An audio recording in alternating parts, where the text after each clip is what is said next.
tidak berfaedah, maksudnya melakukan hal-hal dari perbuatan-perbuatan yang dilarang oleh Allah Subhanahu wa taala. Kita sabat, artinya bersungguh-sungguh untuk agar diri kita ini menjadi orang yang insya Allah diberikan oleh Allah kekuatan dalam untuk beribadah, dalam juga untuk istiqamah dalam kebaikan, dan diberikan pertolongan oleh Allah untuk petunjuk agar tetap selalu berada di jalan yang benar. Amin. Amin ya rabbal alamin.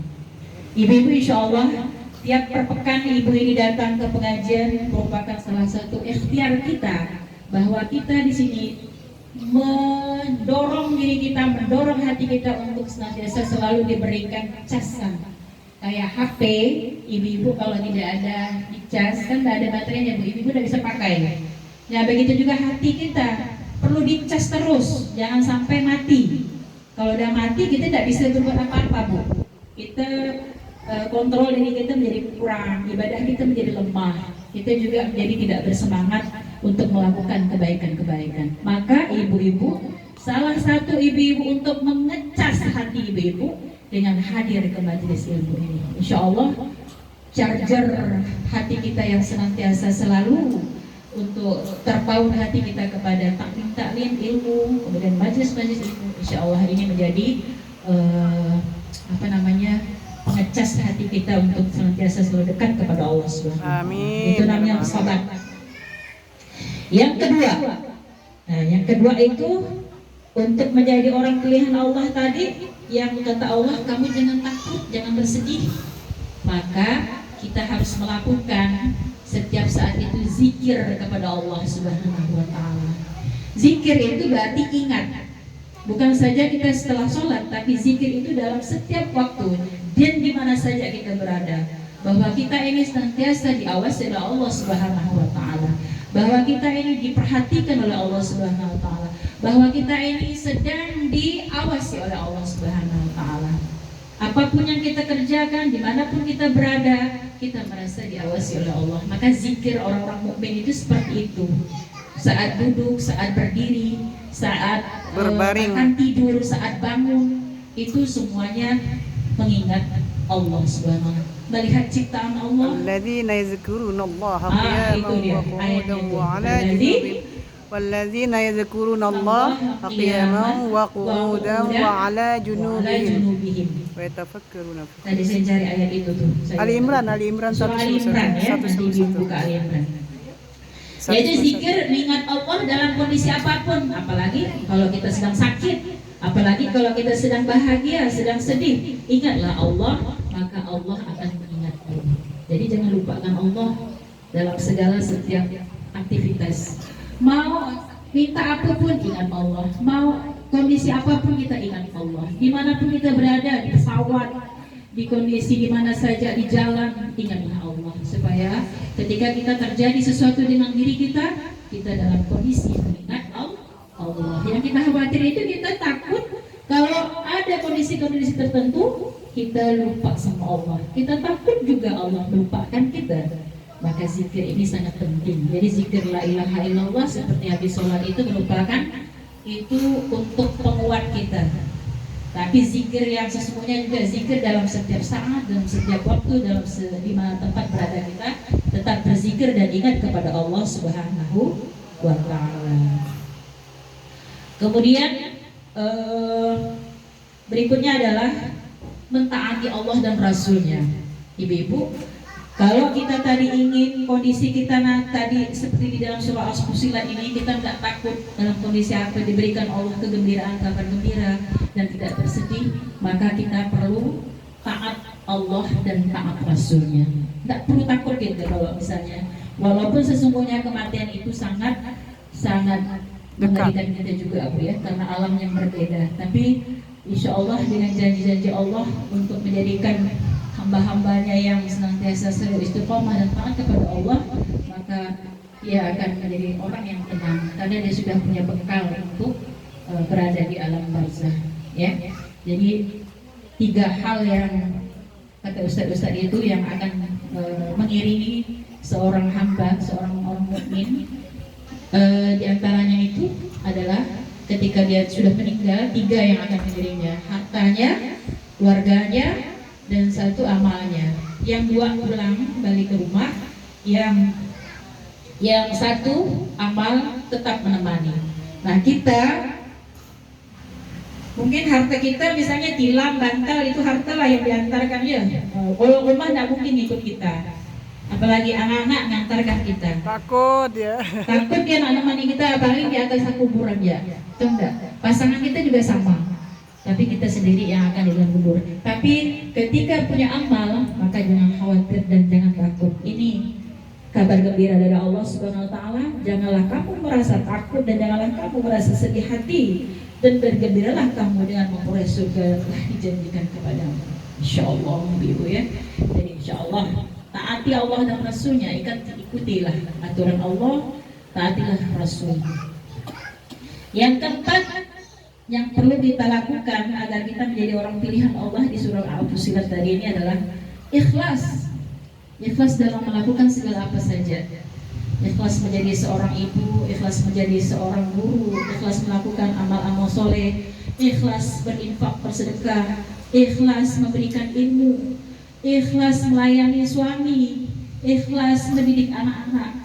Maka itulah nantinya yang akan membuat kita itu menjadi tenang dan menjadi ibadah yang diterima oleh Allah. Karena amalan yang tidak ikhlas tertolak.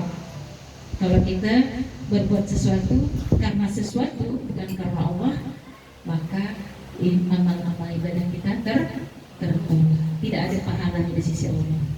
Apalagi kalau riya, pengen dipuji, pengen itu malah bukan pahala yang didapatkan, tapi iya. Nah itu, dan tidak ada dapat pahalanya, sia-sia kan? Artinya yang kita kerjakan itu tidak ada. Kita ingin ya, sekecil apapun amal ibadah yang kita lakukan diperuntukkan kepada Allah Subhanahu wa taala, dan kita sangat-sangat berharap bahwa amal-amal menurut kita kecil-kecil remeh-temeh itu yang akan menolong kita di hadapan Allah Subhanahu wa taala. Kita tidak tahu nih ibu-ibu. Kita kan berusaha aja ya, apa yang sesuai dicontohkan Rasul kita, diperintahkan Allah Subhanahu wa taala untuk kita melakukan amal soleh ini. Apa saja yang kita kerjakan, kita kerjakan. Kita tidak tahu nih amal soleh yang mana yang lurus, yang ikhlas, yang tulus, kemudian diterima oleh Allah, dibalas oleh Allah. Pas Allah memberhentikan usia kita, ternyata ada amal-amal yang kita anggap itu remeh, ternyata amal itulah yang diridhoi oleh Allah Subhanahu wa taala. Alangkah bahagianya seorang hamba ketika dia dipanggil oleh Allah Subhanahu wa taala, ada amal dia, saat itu Allah reda dengan apa yang dikerjakannya, dan yang si hamba ini pun reda dengan apa yang dikerjakannya. Maka berpadulah antara keinginan Allah dan keinginan seorang hamba itu, sehingga diperolehlah kematian yang sangat indah, yaitu husnul khatimah. Cita-cita semua setiap mukmin itu adalah kematian yang husnul khatimah. Ya, kita berjuang di dunia ini Bu, endingnya itu nanti kita mati. Apakah kita mati ini mampu bisa dalam keadaan husnul khatimah, atau kita mauzubillah min dzalik su'ul khatimah. Ya, jadi tentulah kita berharap yang baik. Ibu mohon doanya semua kita, insyaallah masing-masing kita berdoa untuk diri kita, anak keluarga kita mati dalam keadaan husnul khatimah, guru-guru kita semuanya juga. Karena kita tidak pernah tahu doa siapa yang akan dikabulkan oleh Allah Subhanahu wa taala. Doa-doa orang ikhlas itulah nantinya yang akan sampai kepada Allah Subhanahu wa taala. Doa yang mana orang tidak tahu didoakan. Orang yang didoakan itu tidak tahu, tapi dia senantiasa berdoa terus. Maka kita tidak tahu juga doa yang mana yang Allah kabulkan. Maka perbanyaklah doa kita, terutama di waktu-waktu mustajab. Doa itu didengar dan dijawab oleh Allah. Jangan merasa khawatir gitu ya, doa-doa kita ijabah. Husnudzan kepada Allah. Dan banyak yang sudah dikabulkan oleh Allah di antara doa-doa yang kita panjatkan kehadirat Allah Subhanahu wa taala. Ya Mai, banyak ya Mai. Banyak. Ya. Jadi ibu-ibu jangan sampai menuntut Allah, ya Allah, aku tidak banyak doa kepadamu ya Allah. Mana dia Allah? Jangan seperti itu. Baik sangka ya. Berbaik sangkalah kepada Allah, karena Allah itu yang tidak kita minta ya dikasihnya. apalagi yang kita minta mungkin belum saatnya disampaikan saat itu ketika saat kita butuh. Nah itulah cara seorang hamba, adab seorang hamba kepada Allah, tetap berhusnudzon kepada Allah Subhanahu wa taala. Lalu yang kelima, ibu-ibu, untuk kita menjadi orang pilihan seperti yang dicantumkan oleh Allah Subhanahu wa taala di surah Fussilat tadi, yaitu bersabar. Nah, bersabar dalam menghadapi berbagai macam ujian, ya. Ma asabahum fi musibatin illa biiznillah, ya. Musibah apapun yang Allah timpakan kepada seorang hamba itu atas izin Allah Subhanahu wa taala. Jadi kita reda aja menerima segala apa yang Allah sudah tetapkan, sudah digariskan oleh Allah kepada kita. Jadi sabar dalam menghadapi ujian anak-anak, menghadapi perilaku anak-anak. Sabar juga kita mendapat ujian-ujian sakit, ujian ekonomi dan ujian apa saja lah yang namanya ujian. Maka mudah-mudahan Allah memberikan pertolongan kepada kita untuk menjadi orang yang sabar. Sabar itu mudah diucapkan tapi sulit dijalani. Tapi tidak juga sulit kalau Allah menolong hambanya untuk bersabar.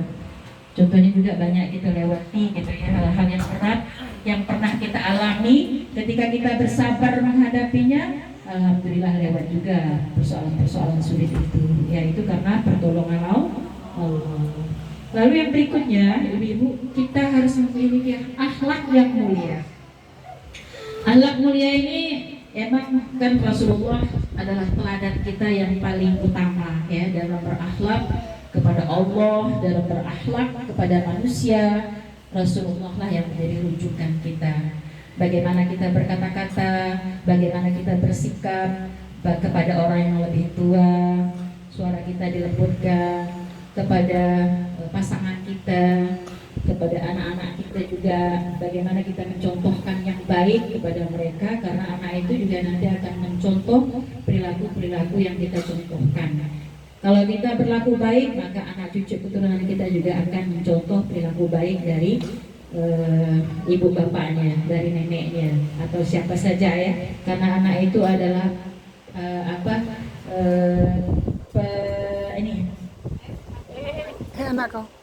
anak-anak itu contoh unggul gitu ya. Jadi mereka itu sangat-sangat mudah meniru apa yang dilakukan oleh kedua orang. Kalau mamanya suka ngomong teriak-teriak, anaknya juga ada pasti ngomong teriak-teriak. Kalau suka marah-marah, nanti anak ada tuh di videokan waktu ada anak orang barat gitu ya, bapaknya ngelempar kaleng bekas minuman, anaknya ikut ke bapaknya mau ada bapaknya marah-marah gitu ya, marah-marah ada tuh videonya. Jadi kita insya Allah kalau akhlak mulia ini kita mencontohkan hal-hal yang baik, baik terhadap diri kita sendiri gitu ya, juga kepada anak dan pasangan kita ya. Insya Allah dia akan dulu dan orang tua tidak usah menyerah-nyerah di omongan penturutu. Jadi orang tua nggak boleh nyerah-nyerah lagi, nggak boleh ya Bu. Ya ini pengalaman Ibu Nazmi mungkin juga beliau ini memiliki anak yang menjadi anak soleh gitu ya. Beliau bercerita kepada kita bahwa dia bersyukur karena ini juga bukan apa-apa, karena didikan beliau gitu ya, sampai beliau sakit anaknya bukan main gitu ya, penuh perhatian. Nah kalau kita juga begitu nanti, mudah-mudahan kita dengan anak-anak kita kasih sayang, dengan cinta kita mendidiknya, nanti kita tua pun mereka akan berbakti kepada kita. Jadi siapa yang berbuat baik kepada kedua orang tuanya, anak-anaknya juga nanti akan berbuat baik kepadanya. Jadi itulah, maka insya Allah apa yang kita tanam hari ini akan kita petik hasilnya. Kalau kita menanam baik, menanam benih yang baik, maka hasilnya juga akan baik. Kita rawat, itulah ibaratnya kita memberikan nilai-nilai kepada anak-anak kita. Maka kalau kita tanam dengan yang jelek-jelek, juga akan kita dapatkan juga yang jelek-jelek itu nantinya. Maka kita tidak akan menjadi orang yang beruntung kalau seperti itu. Jadi akhlak mulia sangat penting agar dibalas oleh Allah kebaikan-kebaikan, agar kita menjadi orang-orang yang menjadi pilihan oleh Allah Subhanahu wa taala. Kan Rasulullah itu diutus untuk menyempurnakan akhlak manusia. Maka Rasulullah lah sebagai contoh teladan kita. Mungkin ini 6 ya, poin yang 6 poin yang agar menjadikan kita orang yang menjadi pilihan Allah di dalam surah Al-Fussilat ayat 30 ayat 31 tadi. Ibu-ibu boleh nanti baca ayat 31 ayat 32. Nanti di rumah baca surah Al-Fussilat, hiburan untuk kita. Lalu Bu, ada 7 amalan yang Rasulullah tidak boleh ditinggalkan setiap harinya. 1, nah ini Bu, ini saya tidak perlu dijelaskan. 1, jangan tinggalkan sholat berjamaah, itu untuk bapak-bapak. Kalau kita mungkin sholatnya dijaga waktunya, menunggu waktu sholat. Kedua, sholat duha setiap hari. Ini amalan sunnah yang bisa juga menghantarkan posisi hati kita tetap selalu hidup ya. Ketiga, tahajud.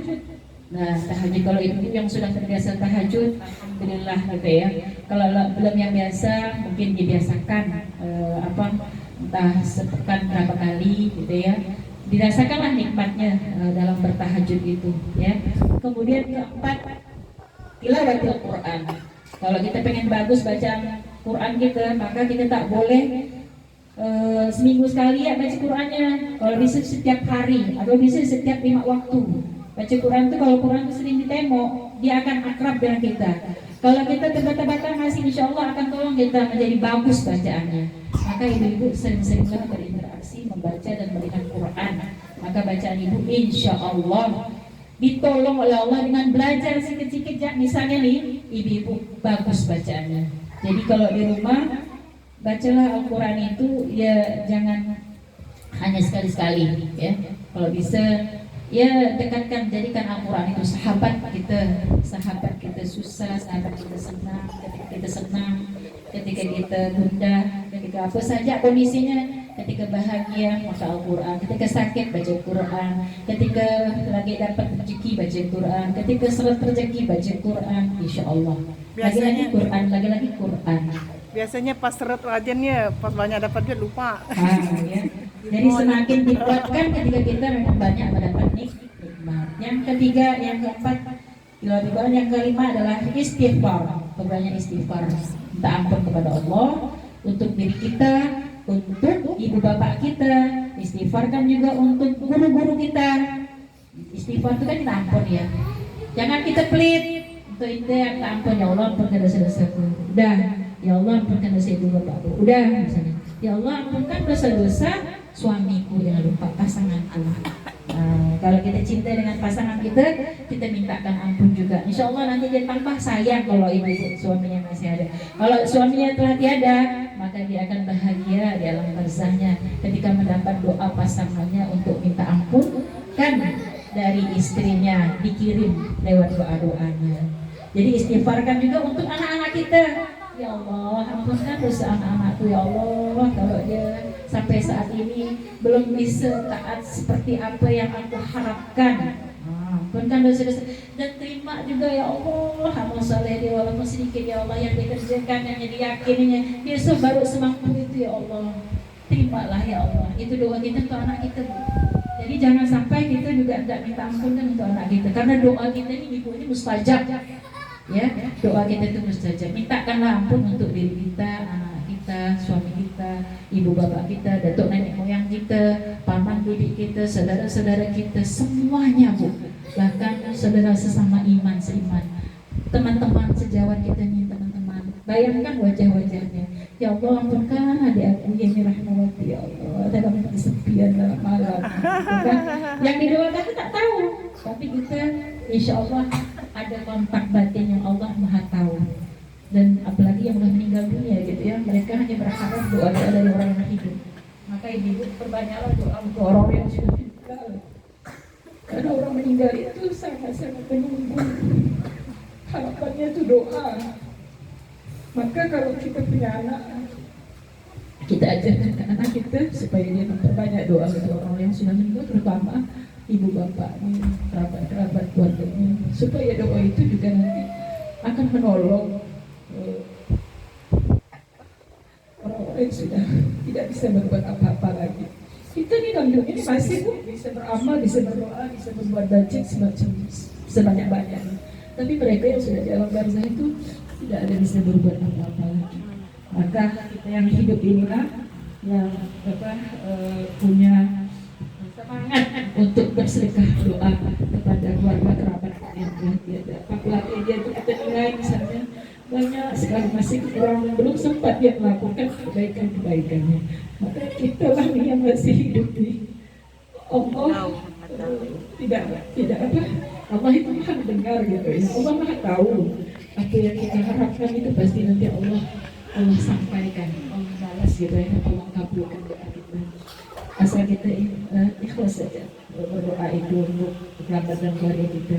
Jadi ibu kalau tak mampu pakai bahasa Arabnya, pakai aja bahasa yang kita bisa gitu ya. Ya Allah, dosa saudaraku ini ya Allah, maafkan dosa suami ini ya Allah, semasa hidupnya dia tak sempat laksanakan kewajiban kita yang sebagaimana sebaiknya dia sebagai seorang hamba. Itu kita mintakan, insya Allah sampai doanya ya. Apalagi di tengah malam berdoanya. Kemudian yang keenam yang tidak boleh kita tinggalkan dalam setiap harinya, sedekah tiap hari. Ibu sedekah tiap hari. Sedekah minimal sedekah senyum, tambah sedekah juga akhirnya sedekah. Bahkan senyum di hadapan saudara adalah sedekah.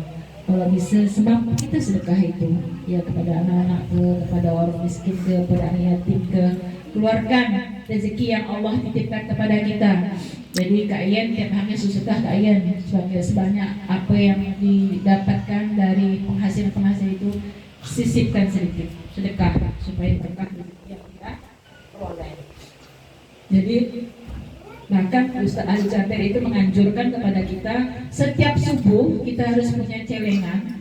Dulu saya rajin dulu, sekarang tak rajin lagi dan saya sampai sedekah langsung ya. Jadi sedekah yang kita ada kaleng nanti itu kita rencanakan harus sedekah. Saya kemarin pernah bapak saya riak ya, pengen nak berkurban gitu ya. Alhamdulillah tuh tiap subuh tuh lancar kan kita sedekah tuh alhamdulillah tercapai cita-cita kita. Ternyata memang subuh itu mengundang rezeki juga kalau kita sedekah di subuh hari itu, karena malaikat Mikail sedang turun, malaikat rahmat sedang turun membagikan rezekinya. Ketika kita sedekah itu akan diganti dan dilipat ganda oleh Allah SWT. Kalau tak sempat subuh ya pagi, ya siang dan sebagainya. Nah itu sedekah ya Bu ya. Baca ayat Quran banyak juga tuh pelajaran-pelajaran pahala. Satu lagi yang ibu-ibu tidak boleh lupakan, menjaga wudhu. Nah, jadi menjaga wudhu ini dari ibu-ibu beda-beda ya. Nak sholat duha ketika pergi kemana-mana, atau nak sholat zuhur kalau pergi rekreasi atau apa, berwudhu lah nak turun tuh. Jadi ibu tidak menjadi kendala, atau nak pergi kemana-mana jagalah wudhu. Karena wudhu itu ketika kita dalam keadaan suci, kita dekat sama Allah. Nah, kontrol pun ada dalam diri kita, maka berwudhu lah. Jadi 7 amalan sunnah Rasul yang bisa kita amalkan setiap harinya. Apa tadi Bu? Masih ingat? Iya, jangan tinggalkan sholat tepat waktu. Kedua, sholat duha. Ketiga, tahajud. Keempat, tilawatul Quran. Kelima, istighfar. Keenam, sedekah tiap hari. Ketujuh, menjaga wudhu. Insya Allah kita sudah menjalankan sunnah Rasul yang kita cintai itu Muhammad sallallahu alaihi wasallam. Allahu a'lam bishawab. Terlebih terkurang saya mohon maaf ya guru-guru, mungkin saya menggurui sedikit berbagi ini. Insya Allah mudah-mudahan berkah. Terutama saya ingin mengingatkan diri saya pribadi, semoga juga kawan-kawan adik-adik saya semuanya bisa mengambil hikmah atau sedikit yang saya sampaikan ini. Mudah-mudahan berkah.